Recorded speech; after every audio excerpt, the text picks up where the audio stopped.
Petit récit aux dérives douces et porteur d'ombres luminescentes. 6e petit récit. Les nuits qui remuent.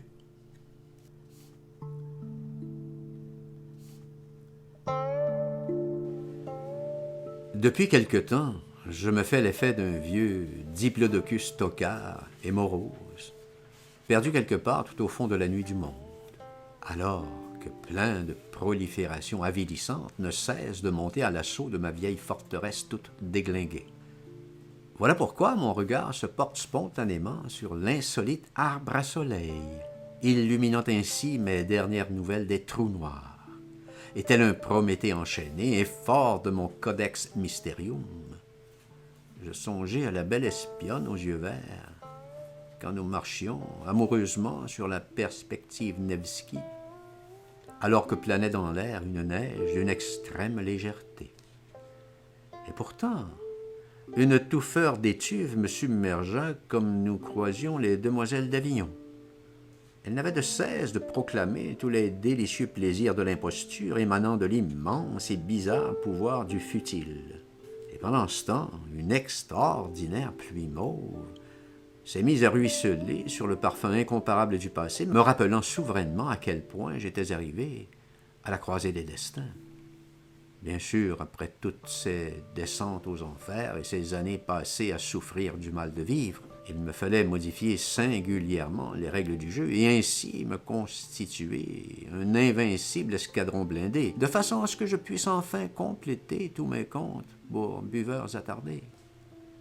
C'était la lutte avec l'ange, où la flèche d'or ne cessait de perforer mon parapluie jaune dans cette extravagante nuit transfigurée.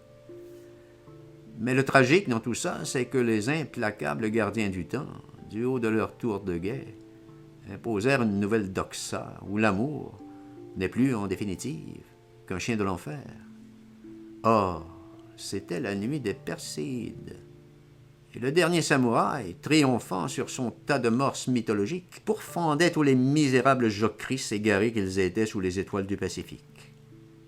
Et moi, sur mon Isla Bianca, me demandant obsessivement, mais où en est rendue la nuit, alors que depuis la chute de Sparte, tout le miel des jours heureux s'en est allé par les minuscules interstices de nos dialogues en ruine. Et je revois Gatsby le Magnifique avec sa petite poule d'eau, arrivant au château des destins perdus, alors que la bande à Gabin cherchait désespérément refuge dans l'abbaye du réconfort. Et c'est à cette mémorable époque que j'eus l'immense privilège d'un petit déjeuner chez Tiffany avec Perceval le Gallois, intarissable sur Tolstoï, hanté qu'il était par son roman Guerre et paix. Et moi, oui, moi, qui n'avais qu'une idée fixe, le concept des noces mystiques par devers le chercheur d'or que je suis. Étrangement, je pensais à ce petit mot de Voltaire. Ils se sont fait dévots de peur de n'être rien. Et c'est du haut de mes machicoulis en encorbellement que je fis pleuvoir des milliers d'obus métaphysiques sur les falaises de la bêtise. J'étais bien sûr sur le sentier de la guerre, prêt à en découdre avec tous les nababs insignifiants de ce monde. Mais voilà-t-il pas que me parvint l'écho d'une insolite clameur émanant des champs cataloniques. On aurait dit un chuchotement fervent, perfusant du noir nocturne des bosquets de menthe poivrée, mais aussitôt asphyxié par les remugles mortifères des infâmes mangeurs de lune. Alors que là-bas, sans bruit, il y a cette étrange tendresse languissante qui vient s'étioler dans les murmures des berges de l'infini, là où vont mourir toutes les si délicates fleurs du temps, ce qui évoque pour moi l'extrême sobriété d'un bref séjour pour un thé au Sahara. Et c'est sans vouloir faire d'esbrouf que j'affirme subir présentement une solide attaque de cigales stridentes par devers mon pavillon gauche. Mais qu'on le veuille ou non, tous les fleuves vont à la mer, et je n'ai que mon étoile errante pour me guider jusqu'à l'impensable, car accéder aux terres lointaines requiert toute une prédisposition pour la longue attente. On pense bien sûr aux châteaux de milliers d'années ou les ossuaires du temps, sous le regard impassible des vierges de pierre, sont les gardiens perpétuels de mes précieuses chroniques allemandes. Il faut absolument être attentif à la résonance spontanée des choses, ce qui nous réserve toujours quelques rencontres soi-disant fortuites aux confins des grandes mers australes. Et c'est sur le pont aux Trois Arches que le chat qui pleure me raconta le tragique naufrage de la Méduse. Et pourquoi Peter Pan est mort, alors que la Sagouine, expulsée du motel Paradise, s'en fut en Illinois assister aux noces de Figaro. Et c'est en dépit de mon refus global que les chemins noirs des nuits qui remuent m'amèneront, moi et mon petit sac de chaos, vers une possibilité de volupté, si infime soit-elle, un peu comme un dernier coup d'archet. Bon, je décide donc sur le champ de m'emparer de 4 nuits pantabuleuses, une pour chaque saison, que je m'empresse d'insérer une à une et avec 1000 précautions dans mon petit sac de néant. Et puis cette bizarre sensation qu'on éprouve à être un étrange singleton parmi la tourbe omniprésente et d'être trop souvent perçu comme une synecdoque ambulante. Et toujours ce regard oblique porté sur la métamorphose des obédiences mutiques, au cœur d'un pandémonium tout emberlificoté d'apoggiatures poreuses, dont les sanglots longs portent les nuits de leur cadence frémissante.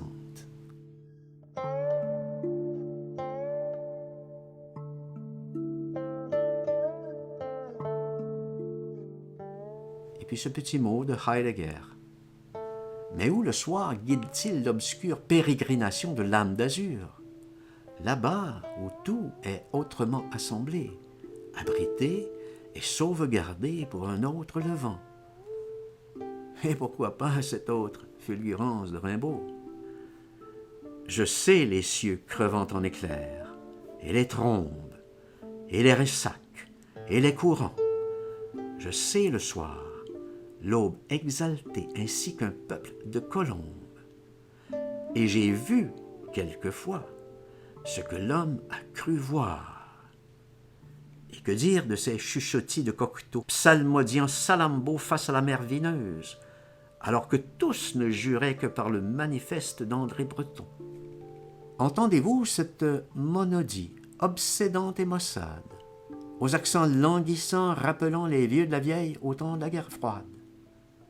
Et voilà qui m'incite à consulter mon opuscule d'équations divinatoires, ce qui me permet de voir avec grande netteté l'effroyable putsch qui se prépare sur les chemins de la Grande Muraille.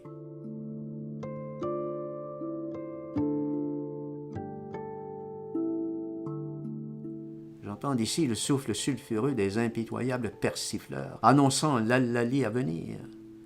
Ce qui prouve encore une fois que c'est sur l'autoroute de l'enfer qu'on apprend à se forger un esprit, ma foi, révolutionnaire. Mais, me direz-vous, comment escamoter tous les onomatopées liés à une glossolalie pour le moins déconcertante? Eh bien ici, je me dois de vous rappeler cette simple vérité de la police. Tous les bouquetins de ce monde vont toujours emprunter le corridor menant aux 3 carrés bleus sur fond jaune. Voilà une évidence à toute épreuve, non? À voir votre air goguenard, je suis bodeur comme un doute. Mais bon, c'est en haut à gauche, très loin du paradis, que je m'installe, fasciné par un miroitement d'embrouillamini, et où je perçois les accords plaintifs d'une symphonie aux adieux, ou est-ce plutôt le quatuor en ré majeur? Enfin, bref, peu importe.